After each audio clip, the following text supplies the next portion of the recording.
Hey, what is up guys, it is your boy I'm here bringing you another video today, and today guys we are going to actually be showcasing High Elf Archer. Now I actually do not have this unit, but thanks to my good friend Tilted, he's somebody in my Discord. He's also in the main Discord as well. I think he's actually a moderator in the main Discord, if I'm not mistaken, but he could be, I'm not for sure. But still, he's going to be showing off his High Elf Archer. I'm going to join a lobby, or I'm actually going to start a lobby and he's going to join me, so let's get right to it. Alright, so this is Tilted's High Elf Archer. So let's look at all the abilities and everything. So the first ability is High Elf, own evasion rate 10% up and accuracy rate 30% up, very solid. She also has crit damage 50% up, which ties in perfectly to what she does. She actually gives everyone 100% crit chance with her true art, which is very, very strong, but still, so that goes perfectly with her true art. Her skill is she reduces the enemy's attack by 20% for 5 seconds on an 8-second cooldown, pretty solid overall. Her normal art is Leave It To Me, 14,500% earth damage physical, chance of fainting the enemy, which is pretty good on a normal art. And then not only that, you reduce the enemy's physical resistance by 30% for 10 seconds if the enemy faints during art. So if they get fainted, then you reduce their physical resist, which is pretty solid, man. And then after that, we have her true art, like I said before. This actually does a monstrous 33k earth damage physical, 3.5k break, and increase all allies crit rate by 100% and evasion rate by 20%. This is very, very strong. Evasion rate is a really good buff in this game because that makes you not even take damage. On top of that too, we have her equipment that Tilted has put on her. We got Curse Light Sword, Fight Club uniform. This is from the Kill a Kill event. If you guys didn't know, my video listing the best equips in the game, I actually tell you where to get that from, but you can't get it anymore, unfortunately. And we got the Goblin Slayer dagger. So, let's get right to it, man. Let's get right to it. So here we go, man. We're going to be taking her up against the plant boss. This is actually the Crest Palace variant, and we're going to be seeing what she can do here. She is a very phenomenal unit, and I feel like she's very underrated because a lot of people are like, oh man, Goblin Slayer, oh man, freaking Goblin Slayer, freaking what is it? Goblin Slayer, Priestess, you know, all these units are good up tier. And then you look at High Elf Archer and you're like, dang, you know, she's not really all that. But to be honest, she really is all that. She's really good.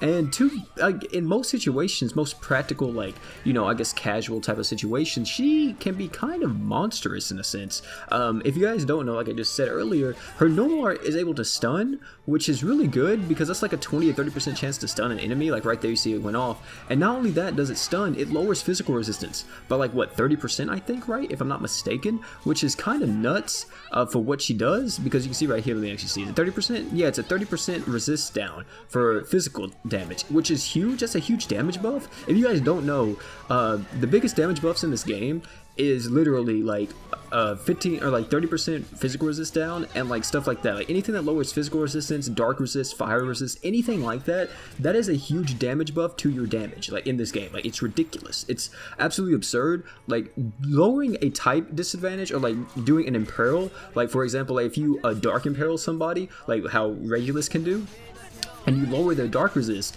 dead ass, I'm not even lying to you, that almost does more for you than like getting a damage up buff or like a art damage buff. It's ridiculous how much that actually does, like the damage formula, because I think everybody was talking about like, yeah, it comes later and all that in the damage formula, so overall you'll do more damage. Just you're doing an extremely amount more damage. Like just it's just stupid and it's pretty good. Her normal art, of course, you know, her true art is where I feel like she really shines, in the sense that she's literally just going to be absolutely absurd with the true art, in the sense that she's going to get everyone 20% evasion and 100% crit chance, which is amazing, because if you can stack that evasion with someone like Finn, if you guys don't know, I think whenever Finn gets lower on HP, he actually gets more and more evasion, and if you have his true weapon, that even goes up even more because he has even more evasion with his true weapon on, if I'm not mistaken. So it gets kind of nuts, man. It gets kind of nuts. So you can see right here, we actually did bring Weaver for the barrier to help us tank a little bit better, and then also for us to get that 20 arc gauge instantaneously every single time.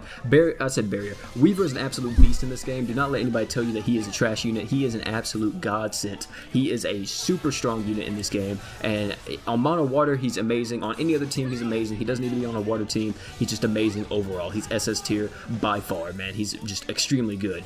Apart from that though, you can see right here that we're not really having any much, you know, not really too much trouble. I'm just going to constantly keep freaking Gerald's barrier up. And you also may ask, well, why didn't you bring Thetis? For one, type disadvantage, and for two, Gerald does have a res in his kit just in case if I need to use it, but I don't think I will need to. I think he's gonna be perfectly fine with the barriers and all that. But if he's not, then we're gonna be perfectly fine. And the only healing we do have on this team, if you actually check, is Finn's skill. Finn's skill is the only thing that's gonna be healing Gerald in this fight. But like I said before, he doesn't really have to worry. He shouldn't. My Gerald doesn't really have to worry about dying. Which you can see right here, the only thing that could kill this Gerald probably is a poison proc, and then if his barrier goes down for like a second and he dies to that. But like I said, Gerald does have that heal in case we need it, and the only thing that will kill him is that poison proc. You can see right here we have the curse, and right there he actually did die. I think the barrier actually did break. So yeah, apart from that though, I don't think we should have to worry at all anymore for the rest of this, because we should have enough damage. And if we don't, especially if Tilted is able to get off a pretty nasty True Art here with both Weaver and there we go, Weaver and High Elf Archer, this should be some mean damage coming through right here. It's gonna be absolutely absurd, and yeah, we're gonna use freaking Finn's True Art, and then we're gonna hit about above 1 million damage on this boss, which is kind of nuts. And then if we get that, if she can actually get that stun off too, that's gonna be kind of wild. And we actually should be able to beat this. This shouldn't be too much harder, or any much longer, let me say. The only thing I'm kind of scared of right now is that if the poison, or as soon as the barrier breaks on the boy Gerald, this could be bad. Because, oh, never mind, we actually did get the stun off, so we're going to be perfectly fine. And then boom, boom, that should be it, actually. I think it could be, we could be in some trouble, man, but I think we still got it. I think we still got it. You can see we're utilizing, well, Tilted is utilizing the kit extremely well here, keeping my Gerald alive. Not only that, the Weaver is also keeping him alive, but he's taking all the damage, and because of that, we are going to beat this boss just like that. And boom, that is the girl High Elf Archer in action. A phenomenal unit, personally. Like I said, really good. I don't think she gets any much credit as she deserves, or she doesn't get as much credit as she deserves. That's what I'm trying to say. She's a phenomenal unit, man. Absolutely absurd. 10 out of 10. Well, I wouldn't say 10 out of 10, but she is a really good unit. I would say, like, if I put her on a tier list, I would say she's about A+ tier. I would say possibly even S-, for the simple fact that you saw right there what she was able to do. She's not, like, bad at all. She's pretty much just Regulus, but for Earth units. The only bad part that she has, that they kind of trade off with her, was that she has better slots than Regulus, but she also has a 5-star support slot as well. Literally, like, that's amazing.